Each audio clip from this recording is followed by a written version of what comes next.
simțit remarșul, mai cereți o prăjiturică.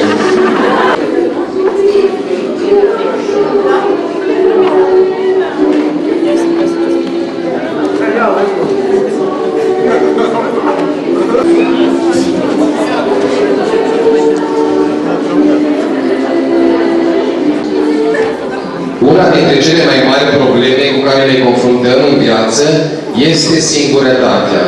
De foarte multe ori avem impresia, repet, avem impresia că suntem singuri. Nu. De multe ori în viață am fost ferite rele, de multe ori în viață am scăpat. Vom învăța să fim noi îngerași păzitori. Este un joc care ne va obliga să ne asemănăm cu îngerii, adică să fim foarte, foarte, foarte buni. Pentru a înțelege acest joc, este neapărat nevoie să fiți atenți la mine. Persoană. Pentru un alt participant la tabără. O să primiți de la animatorii noștri un pix pe care vă rog să aveți grijă de el până la sfârșit. Veți avea nevoie de multe împrejurări de pixuri. Noi vă dăm acest pix astăzi și să aveți grijă de el. Și un bilețel pe care o să vă scrieți cu majuscule numele întreg. Atât numele mic, cât și numele de familie. Ce scrie pe răbașul tău, citești? Mai tare. Luați bilețel și pix, cei ce veți participa la ele unui participant la tabără. Va trebui să fiți îngerașul păzitor al acelei persoane.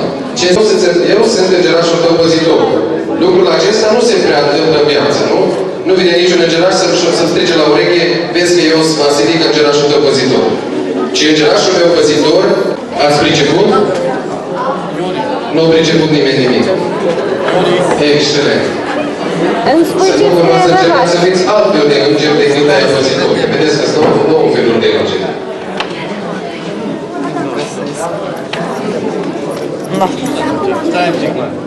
Întreg, cu majuscule, față de grandorile acestei lumi este măsura adevăratei măreții a omului. Numele de bilețel mâna sus.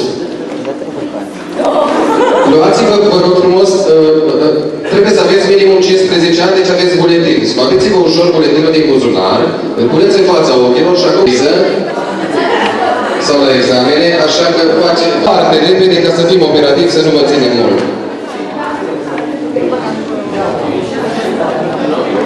Primim hârtie și fix.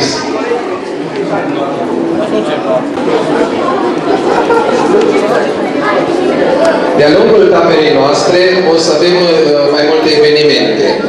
O să vedeți fiecare dintre voi, o să primiți programul, sau deja îl știți. O să fie 3 conferințe ale Părintelui Adolfo Scandura, carmelitan, un preot cu totul și cu totul special, care o să vină mâine pentru a vă prezenta vouă câteva subiecte. Să-l păstrați numai în inima voastră. Va trebui apoi să descoperiți cine poartă acel nume. Pentru aceasta o să vă ajutăm noi imediat, după ce toți veți fi extras câte un bilețel cu un nume. Pe mine mă cheamă Silviu Hodiș. Silviu Hodiș. Poate unul trebuie să mă păziți și pe mine. Vedeți că eu sunt foarte rău. Pe mine mă cheamă Silviu Hodiș. Și acum vă veți spune numele fiecare. Atenție, vă rog.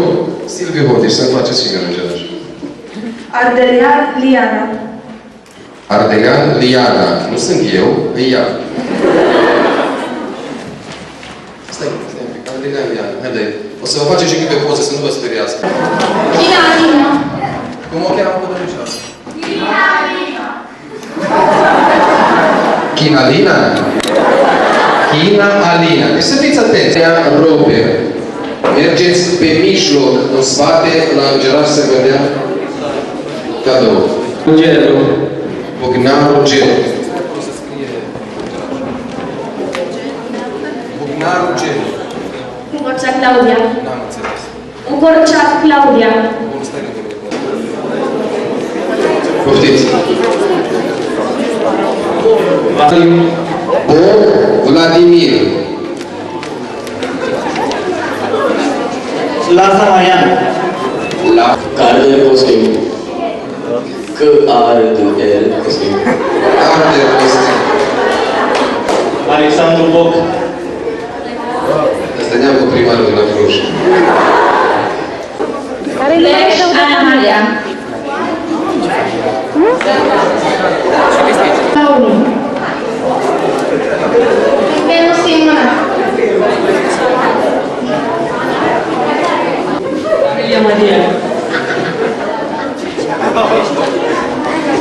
Nicoleta Florentina.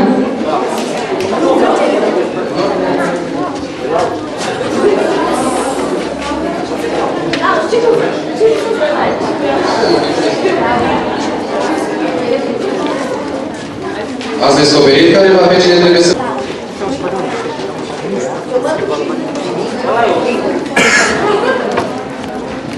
Mai un pic. Botoslav.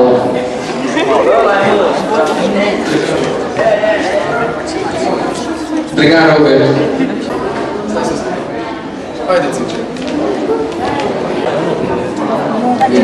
Latis Mihai. Ionas Iuliana. Deocamdată Ionaș. Cum te cheamă? Sunt Andreea. Și pe cine ai tu? Îngeraș pe Botoș Laur. Și l-ai descoperit? Da. Este un băiat drăguț. Și? Ce sper că o să înveți din asta? O să fiu mai comită ca de obicei. Ei, dar știi că ai greșit. Tu ești îngeraș lui Botoș Laur. Da, știu. Eu sunt. Da. Tu încă nu știi pe cine să ai îngeraș. Ce zice dacă ar fi chiar invers? Ai mai Aș fi fost? frumos. Da? Da. Ai mai fost în tabără? Da. Da, îți iau și eu un interviu. Bine. Cum te numești? Botoș Laur, De unde ești?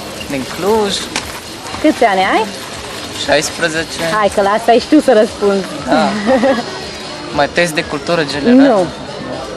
M-a speriat. Pe cine, de cine o să trebuiască să ai tu grijă?